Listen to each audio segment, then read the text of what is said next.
Good morning all of you. हम हरि कृष्णा हिंदुस्तानी पूर्व छात्र बनारस हिंदू यूनिवर्सिटी। आज के इस वीडियो में हम लोग BHU MSc एंट्रेंस एग्ज़ाम 2019 का मैथमेटिक्स का कंप्लीट पेपर सॉल्यूशन डिस्कस करेंगे। जैसा कि आप सबको पता है टोटल 120 क्वेश्चन आते हैं जो कि 360 मार्क्स के होते हैं। जो 120 क्वेश्चन को हम अलग अलग टॉपिक वाइज डिस्कस करेंगे, जैसे लीनियर अलजेब्रा का अलग से, रियल एनालिसिस का अलग से, कॉम्प्लेक्स एनालिसिस का अलग से, LPP का अलग से। तो सबसे पहले हम डिस्कस करेंगे लीनियर अलजेब्रा के जो भी क्वेश्चन आए हुए हैं। पिछले साल 2019 के पेपर में लीनियर अलजेब्रा के टोटल 9 क्वेश्चन आए हुए हैं। सबसे पहले उस लीनियर अलजेब्रा के 9 क्वेश्चन को डिस्कस करते हैं। पहला क्वेश्चन है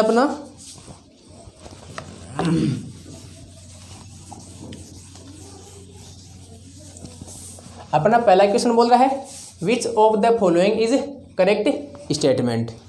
इनमें से कौन सा करेक्ट है। पहला बोल रहा है basis of zero vector space is zero, बरोबर है।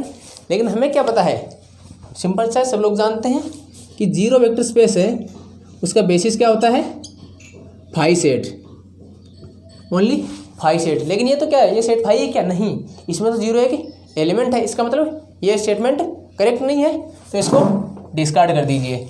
दूसरा पूछ रहा है कि डायमेंशन ऑफ C/R इज 1। लेकिन हमें क्या पता है डायमेंशन ऑफ C/R क्या होता है 2 होता है। क्यों? क्योंकि इसका बेसिस क्या होता है 1 आयोटा। इसका बेसिस होता है बेसिस ऑफ C/R। बेसिस में कितने एलिमेंट 2, इसका मतलब इसकी डायमेंशन कितनी होगी 2। लेकिन यहाँ क्या बोल रहा है डायमेंशन 1 है, इसका मतलब ये भी ऑप्शन डिस्कार्ड हो गया। अब देखिए ये बोल रहा है dimension of R/Q is not finite. ये तो हमको ही पता है कि dimension of R/Q is not finite, is infinite, बरोबर है। तो ये ऑप्शन हमारा राइट हो गया। Simply empty set is 5 is not Li, ये भी अपना डिस्कार्ड हो गया। राइट ऑप्शन क्या हुआ C। अब देखते हैं दूसरा क्वेश्चन।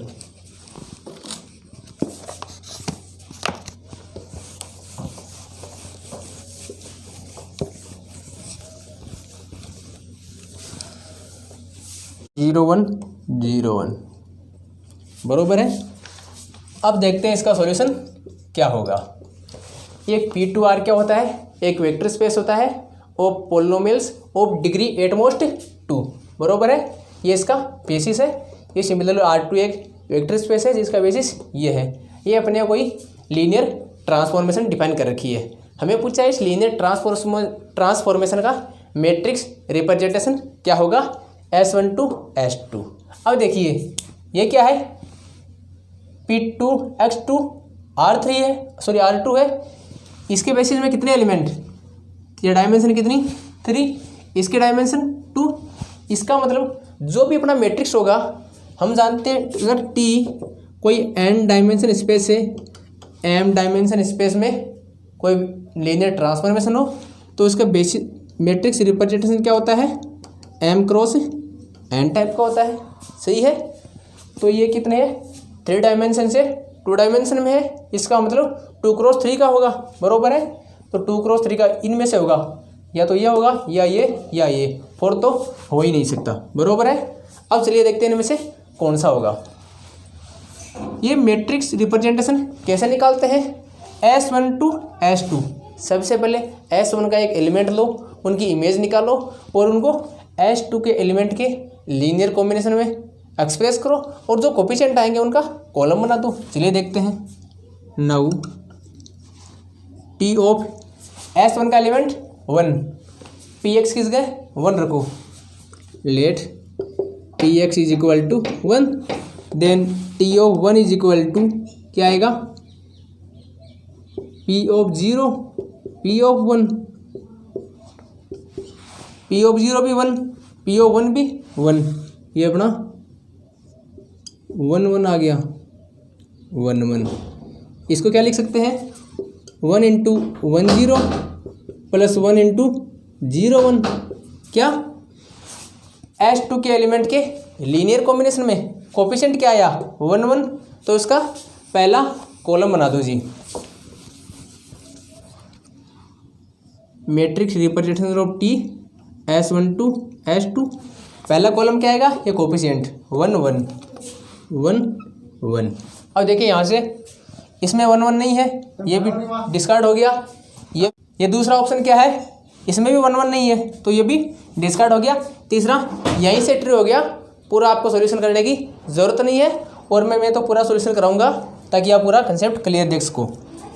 इसके बाद में क्या आएगा, let P X is equal to X बरोबर है, देन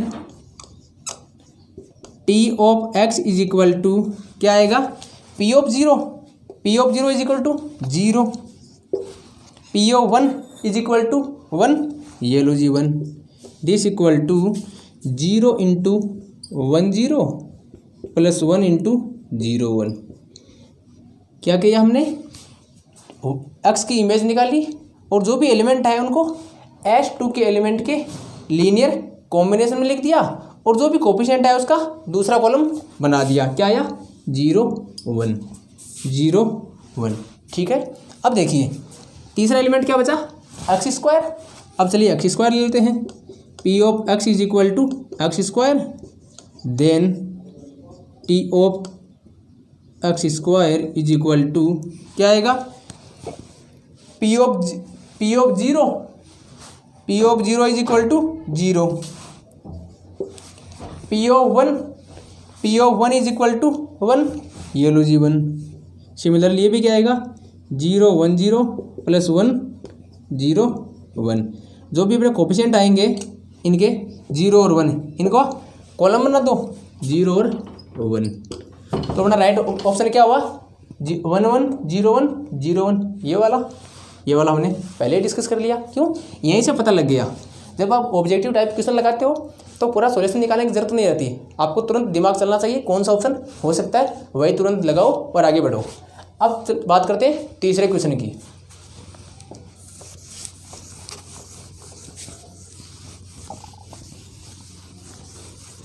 इसमें टोटल लीनियर अलजेब्रा के 9 क्वेश्चन है। 9 क्वेश्चन हम डिस्कस करेंगे। 2 क्वेश्चन हमने कर लिए हैं, 7 क्वेश्चन और बकाया हैं अभी।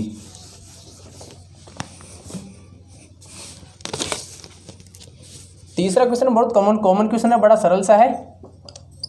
रैंक ऑफ मैट्रिक्स बड़ा इजी सा है, -1 1 -2 -1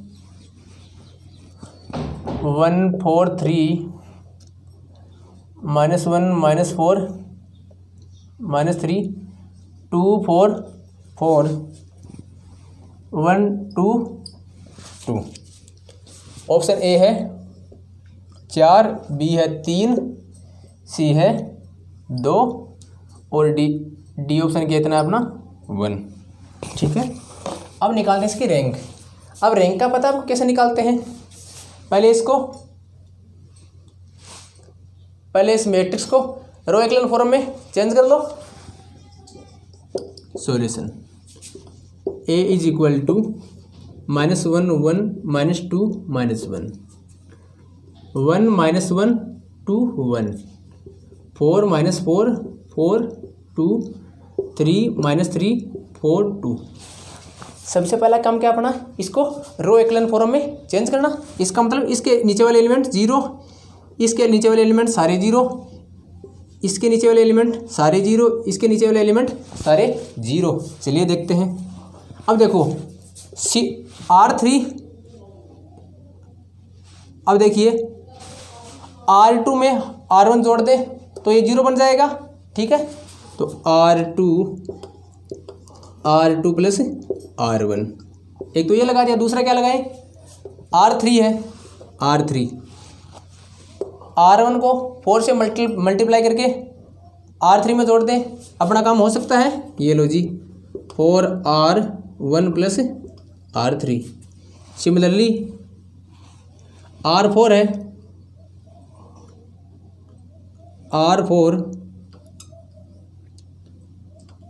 R1 को 3 से मल्टीप्लाई करो और R4 में जोड़ दें, अपना काम हो सकता है। चलिए देखते हैं। -1 1 -2 -1। ठीक है यहाँ तक। अब देखिए R2 में क्या किया, R1 जोड़ दिया, ये लो जी R2 में R1 ऐड कर दो, ये 0 बन गया, ये भी 0 बन गया, ये भी 0 बन गया, ये भी 0 बन गया। R3 में क्या किया, R1 जोड़ दिया 4 से मल्टीप्लाई करके, 4 से मल्टीप्लाई किया -4 + 4 0, 4 से मल्टीप्लाई किया +4 -4 0, 4 से मल्टीप्लाई किया -8 + 8 -4, ये लो जी -4, 4 से मल्टीप्लाई किया -4 + 2 -2। यहाँ क्या आएगा, R4 का क्या किया हमने, R4 में 3R1 ऐड कर दिया, ये 3R1 ऐड किया, ये वाला 0 हो गया, ये वाला भी 0 हो गया, और ये 3 दूनी 6 तो -6, तो ये अपना -2 बच गया, और ये वाला 3 से -3 -1 बच गया। अब और देखिए R4 क्या है, R3 का हाफ है, ये R3 R4 का डबल है। एक ऑपरेशन और लगा दो, R4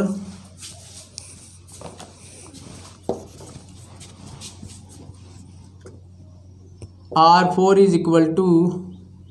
2R4 + R3, R4 को 2 से मल्टीप्लाई कर दो, सॉरी R3 घटा दो, क्या आएगा, A = -1 1 -2 -1,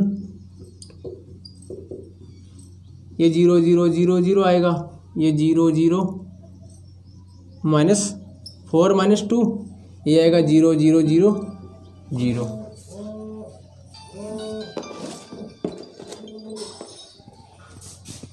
टोटल नॉन जीरो रो कितनी है, 1 and 2, नॉन जीरो रो कितनी है, 2, इसका मतलब इसकी रैंक कितनी हुई, 2, rank of A = 2।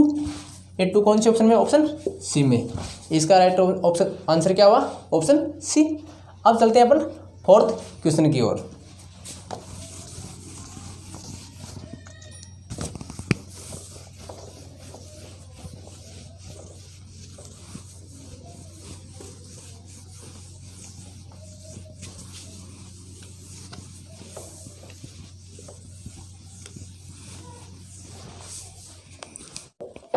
The formula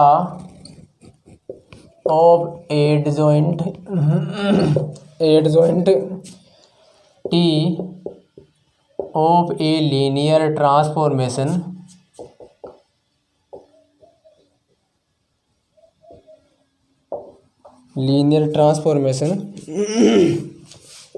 T on C2 defined by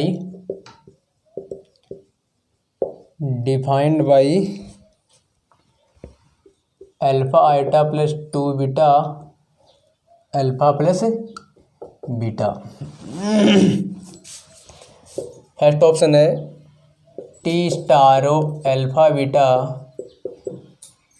is equal to minus alpha iota plus beta comma 2 alpha plus beta. Second option है T star of alpha beta is equal to alpha plus beta 2 iota plus 2 alpha iota plus 2 beta. Third option है T star of alpha beta is equal to 2 alpha plus beta minus alpha iota plus beta. Fourth option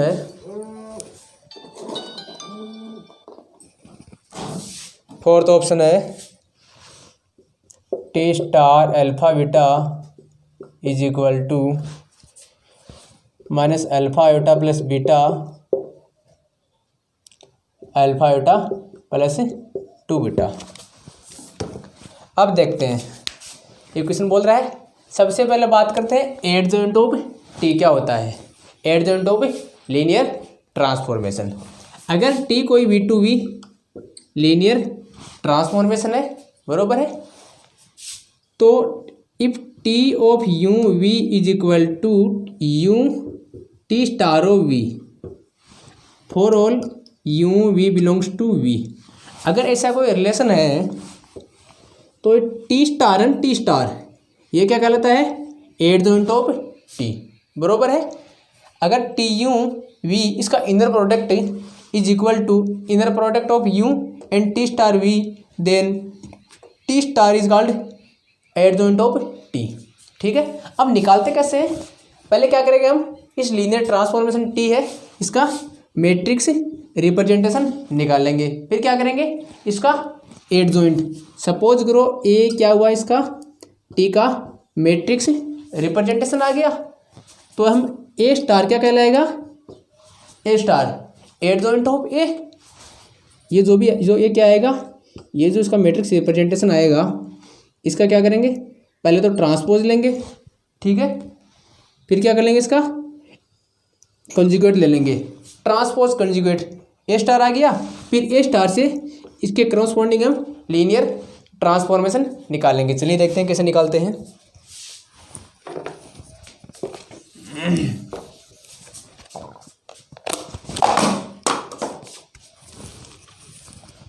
solution, T को transformation क्या किस प्रकार से है, T of alpha beta is equal to, alpha beta क्या है, alpha iota plus 2 beta alpha plus beta. Vector space क्या है, C2, हमें क्या पता है C2 ओवर C इसका बेसिस क्या होता है 1 0 एंड 0 1, बरोबर है। तो सबसे पहले इसकी इमेज निकालते हैं, टी ऑफ 1 0, इमेज क्या आएगी, अल्फा के स्थान पे 1 बीटा के स्थान पे 0, तो आयोटा 1, इसको कैसे लिख सकते हैं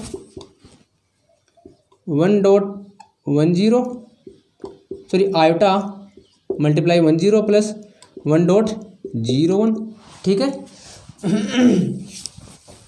जो भी अपना कोफिशिएंट आएगा उसका पहला कॉलम बना लेंगे, जो भी अपना कोफिशिएंट है उसका पहला कॉलम आयोटा 1, ये लो जी आयोटा 1। सबसे पहले इसका मैट्रिक्स रिप्रेजेंटेशन निकाल रहे हैं, फिर क्या हुआ टी ऑफ 0 1, इसकी इमेज निकाल लेंगे, इसकी इमेज क्या आएगी, अल्फा के स्थान पे 0 बीटा के स्थान पे 1 0 1, तो ये आया 2 1, ये क्या होगा 2 1 0 प्लस 1 0 1, इसको बेसिस के एलिमेंट के लीनियर कॉम्बिनेशन लिख लिया, जो भी कोफिशिएंट आएगा उसका दूसरा कॉलम बन जाएगा। ये किसका मैट्रिक्स रिप्रेजेंटेशन आया, टी का, लेकिन हमें किसका चाहिए, एडजॉइंट ऑफ टी या टी स्टार का। सपोज करो इसको ए मान लो, देन एडजॉइंट ऑफ ए क्या होता है, adjoint of A is equal to A transpose का कंजुगेट, क्या आएगा, पहले ट्रांसपोज लेंगे, इसका ट्रांसपोज आयोटा 2 1 1, अब इसका कंजुगेट मीन्स आयोटा के स्थान पे माइनस आयोटा, ये आ गया। ये किसका रिप्रेजेंटेशन आया, एडजॉइंट ऑफ ए का। Then T star, adjoint of A क्या हो गया, टी स्टार के corresponding matrix representation. Then T star A क्या आएगा, देखिए T star alpha beta is equal to, इसको अल्फा से मल्टीप्लाई करो, minus iota alpha plus 2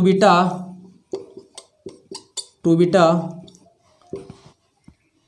coma alpha plus beta. क्यों, जब हमारे पास आया था टी ऑफ अल्फा बीटा की image alpha iota 2 beta alpha plus beta, तो अल्फा का कोफिशिएंट ये रहा, बीटा का कोफिशिएंट ये रहा 1 1 1 1, ठीक है। सिमिलरली माइनस आयोटा 2,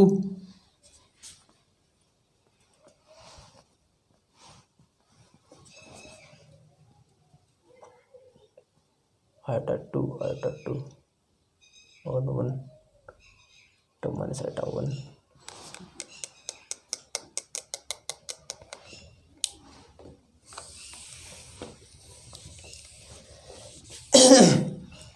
अब देखो हमारे पास मैट्रिक्स लीनियर ट्रांसफॉर्मेशन था, ये मैट्रिक्स क्या है, ये अल्फा कोफिशिएंट आयोटा बीटा का coefficient 2 iota 2, alpha coefficient 1 beta coefficient 1 1 1।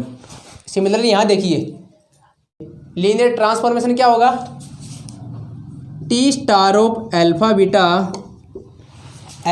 Coefficient क्या लिखा, आयोटा 2। इसी प्रकार इसको देखिए minus iota alpha plus beta,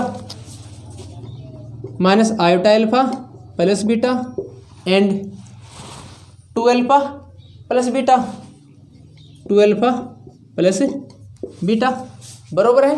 ठीक है, ये कौन से ऑप्शन में अपना minus iota alpha plus beta, ये अपने फर्स्ट ऑप्शन में है। अपना राइट ऑप्शन क्या हुआ, ऑप्शन ए फर्स्ट, बरोबर है। अब बात करते हैं फिफ्थ क्वेश्चन की।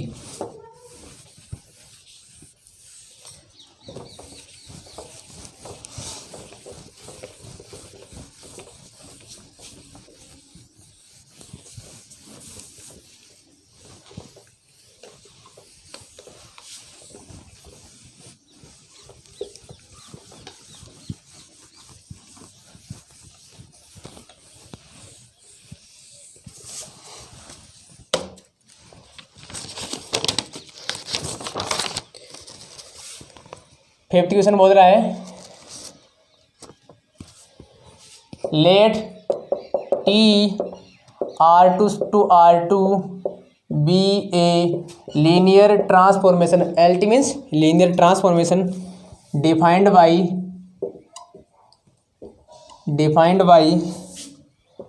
T of XY is equal to X0, then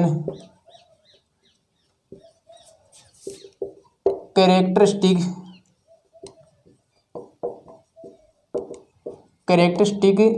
roots या characteristic value of T are, पहला ऑप्शन है 1 2, सेकंड ऑप्शन है 1 -1, थर्ड ऑप्शन है 0 -1, फोर्थ ऑप्शन है 0 1। जब हम कैरेक्टरिस्टिक वैल्यू निकालते हैं तो इसके लिए सबसे पहले तो अपने को इसका मैट्रिक्स रिप्रेजेंटेशन चाहिए, किसका, इस लीनियर ट्रांसफॉर्मेशन का। कहाँ से कहाँ है, R2 से R2। तो मैट्रिक्स रिप्रेजेंटेशन कैसे निकालते हैं, सबसे पहले बेसिस के एलिमेंट की इमेज निकालो, फिर उनको बेसिस के एलिमेंट के लीनियर कॉम्बिनेशन में लिखो और जो भी अपने कोफिशिएंट आएंगे उनका कॉलम बनाते जाओ। R2 का बेसिस क्या होता है, बेसिस ऑफ R2 क्या होता है 1 0 एंड 0 1। सबसे पहले इसकी इमेज निकालो, 1 0 की कितनी आएगी, x के स्थान पे 1, y के स्थान पे 0 1 0। इसको इनके लीनियर कॉम्बिनेशन में लिखो 1 0 प्लस 0 इंटू 0 1, कोफिशिएंट क्या आया 1 0। इसका पहला कॉलम बना लो 1 0। अब क्या निकालोगे, इसकी इमेज निकालोगे, ये लो जी, इसका इमेज क्या आएगा 0 1, x के स्थान पे 0, y के स्थान पे 1 0 0 0 0। तो 0 इंटू 1 0 प्लस 0 इंटू 0 1 0 0। अब देखो ये क्या आया, मैट्रिक्स रिप्रेजेंटेशन ऑफ टी, बरोबर है, with respect to basis B basis क्या है ये वाला अपना। ठीक है, इस मैट्रिक्स की characteristic value means eigen value कितनी है, ये एक अपर ट्रायंगुलर मैट्रिक्स है, इसकी आइगन वैल्यू क्या है 0 और 1। ठीक है, तो इसकी कैरेक्टरिस्टिक वैल्यू क्या होगी 0 एंड 1। जो भी यहाँ पे मैट्रिक्स आएगा इसकी अपनी कैरेक्टरिस्टिक वैल्यू होगी, वही इस लीनियर ट्रांसफॉर्मेशन की कैरेक्टरिस्टिक वैल्यू होगी। राइट ऑप्शन क्या अपना, ऑप्शन 4। अब बात करते हैं सिक्स्थ क्वेश्चन की। कोई आएगा,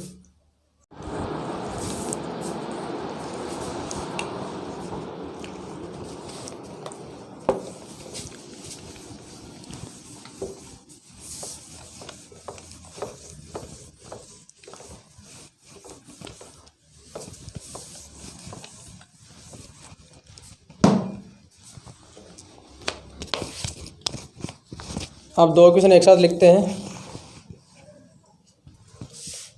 फिफ्थ क्वेश्चन, ये वाला सिक्स्थ क्वेश्चन। फिफ्थ क्वेश्चन बोल रहा है द कैरेक्टरिस्टिक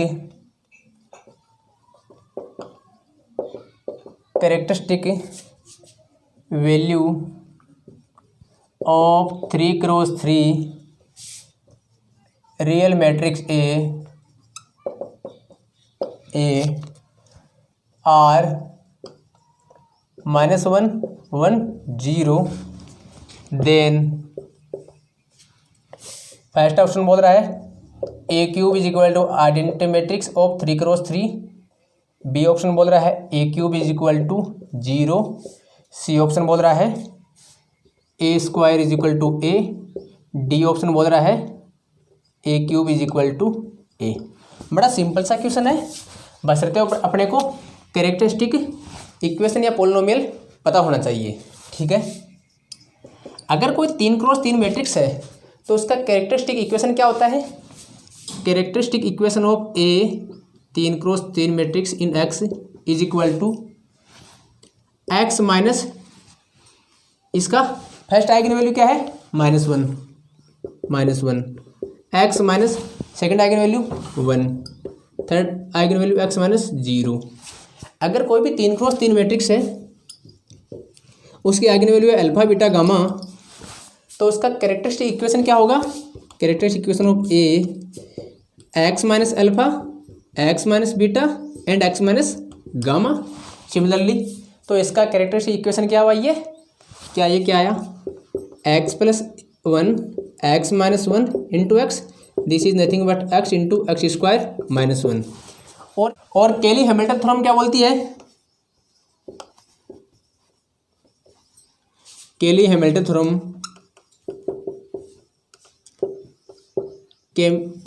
थ्योरम क्या बोलती है? Every matrix satisfies its characteristic equation, अर्थात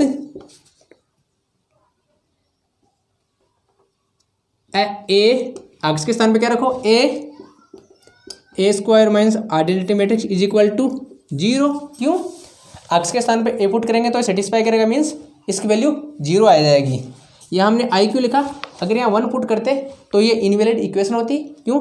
ये इक्वेशन किस में? अपनी मैट्रिक्स में। ये क्या आएगा?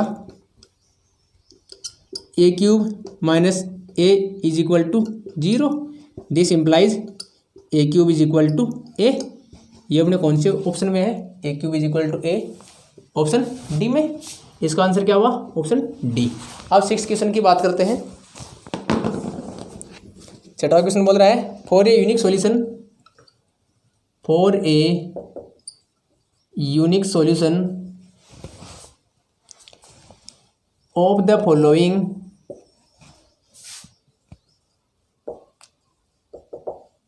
following system of equation, the value of lambda and mu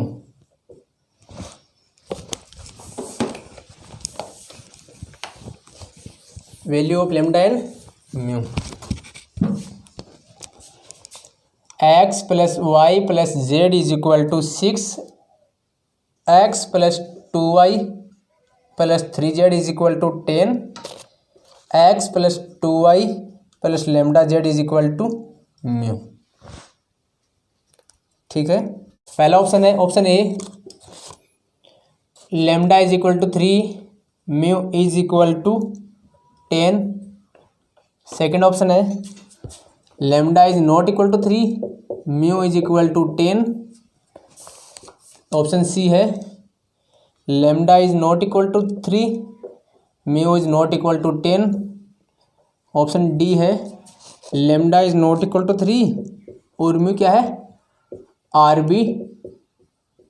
arbitrary means mu में भी एनी नंबर। ठीक है, अब देखते हैं इनमें से कौन सा ट्रू होगा। बोल रहा है unique solution of system of equation. अगर कोई ये सिस्टम ऑफ इक्वेशन दे रखा हो और यूनिक सॉल्यूशन की बात आती हो, अगर कोई हमारे पास सिस्टम ऑफ इक्वेशन दे रखा हो A X is equal to B और यूनिक सॉल्यूशन की बात आती है तो इसका मतलब क्या हुआ, rank of A is equal to rank of argument matrix A B is equal to number of variable.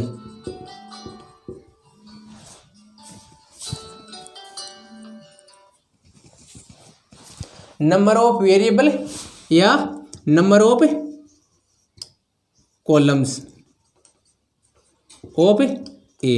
ठीक है, अब यहाँ देखिए यहाँ क्या है 1 1 1 1 2 3 1 2 lambda is equal to 6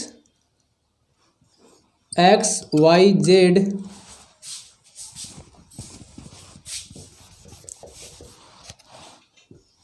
X Y Z is equal to 6 10 mu. ये A X is equal to B इस टाइप की कुछ फॉर्म बन गई। ए अपना ये है, एक्स ये है और बी ये है। अब देखते हैं इनकी रैंक कितनी है।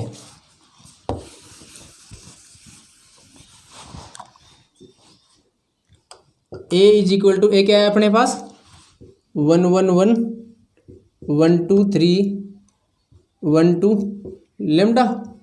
ठीक है, इसको थोड़ा सिंप्लीफाई कर लो 1 1 1 R2 में से R1 घटाओ 0 1 2 R3 में से R1 घटाओ 0 1 लेमडा माइनस 1। ठीक है, फिर से क्या करो इसे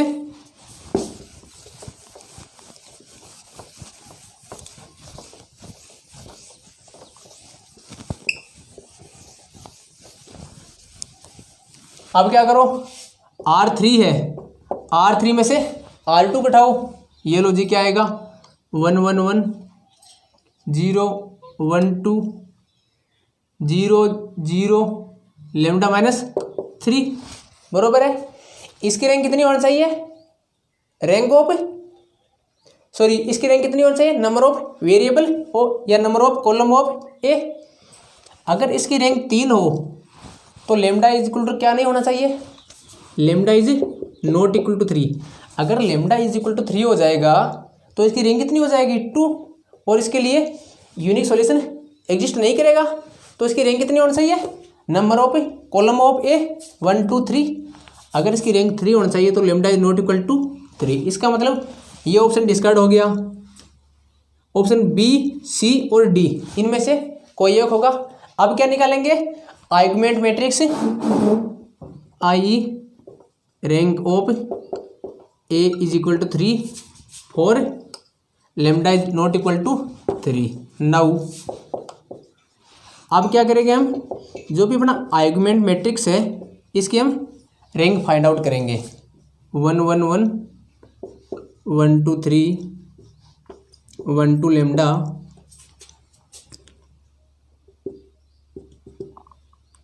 6 10 म्यू। वही R3 में से R2 उठा दो। जब हम R3 में से R2 उठाएंगे तो क्या आएगा 1 1 1 6 1 2 3 10 0 0 lambda minus 3 mu minus 10 implies A B. अब क्या करेंगे, R2 में से R1 घटा दो 1 1 1 6 0 1 2 4 0 0 लेमडा माइनस 3 म्यू माइनस 10। अब देखो इसकी रैंक 3 कब होगी, जब lambda is equal to not equal to 3। अगर lambda is not equal to 3 then इसकी रैंक क्या हो जाएगी 3, चाहे म्यू 10 हो या न हो। म्यू बराबर 10 हो तब भी ठीक है, mu is not equal to 10 हो तब भी ठीक है। इसकी रैंक 3 ही होगी, इस पर डिपेंडेंट नहीं होगी। क्यों, अगर हम ले लें lambda is not equal to 3 then इसकी rank 3। Rank of argument matrix A is equal to 3 if lambda is not equal to 3। ये म्यू पर तो डिपेंड नहीं कर रहा है, इसका मतलब म्यू आर्बिट्री होगा और lambda is not equal to 3, option अपना डी होगा, बरोबर है। अब चलते हैं 7th क्वेश्चन की ओर।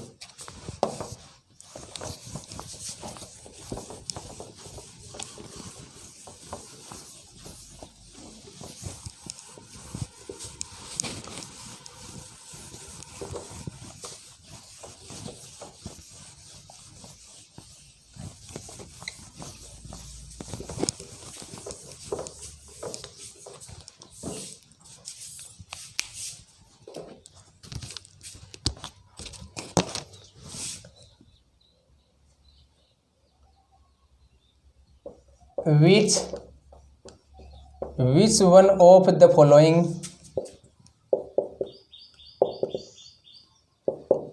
is not a subspace of M n cross n r। ये कोई मैट्रिक्स है n क्रॉस r का। फर्स्ट है W1 इज इक्वल टू, वे सभी n क्रॉस n के मैट्रिक्स जिनके लिए क्या हो, A11 0 हो। दूसरा ऑप्शन बोल रहा है वे सभी मैट्रिक्स n क्रॉस n के जिनके लिए क्या हो, डिटर्मिनेंट ऑफ A क्या हो, 0, दी साइन फॉर डिटर्मिनेंट। तीसरा बोल रहा है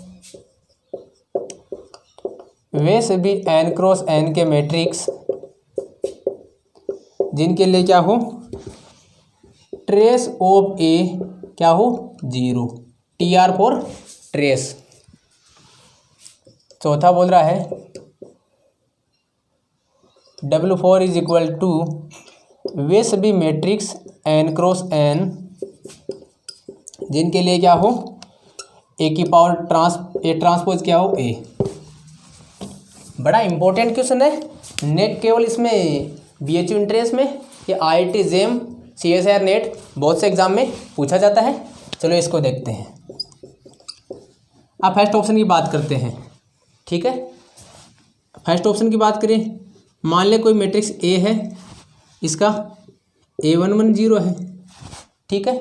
एक मैट्रिक्स B है, इसका भी A11 0 मीन्स फर्स्ट कॉलम का फर्स्ट एंट्री इसको भी 0 है, इसकी भी 0 है, ठीक है। इनका योग कर लो तो भी क्या आएगा, पहले एंट्री 0 आएगी। किसी भी कोफिशिएंट से मल्टीप्लाई कर दो तो भी पहले एंट्री क्या आएगी, 0। इसका मतलब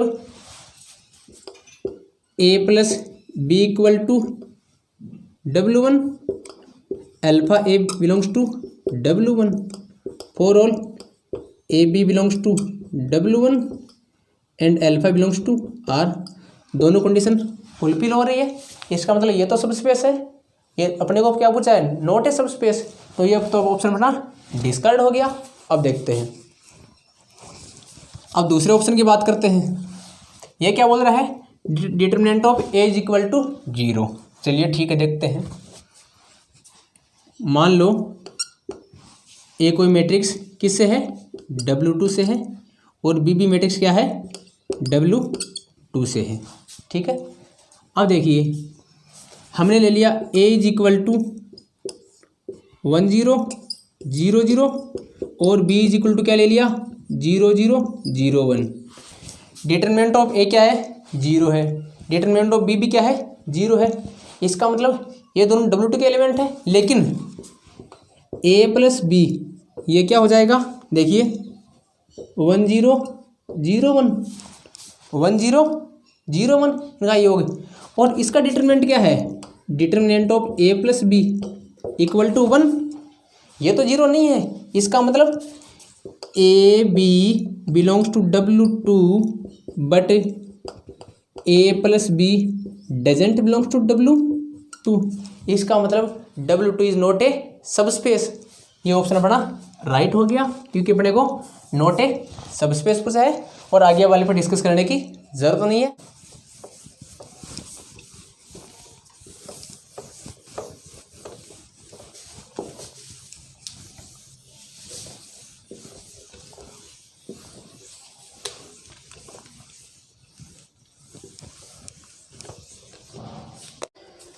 तो इस प्रकार हमने लीनियर अलजेब्रा के जितने भी क्वेश्चन 2019 में आए हुए थे वो सभी क्वेश्चन डिस्कस कर लिए हैं। अब नेक्स्ट पार्ट में हम एब्स्ट्रैक्ट अलजेब्रा या ग्रुप थ्योरी के क्वेश्चन डिस्कस करेंगे। Thank you so much.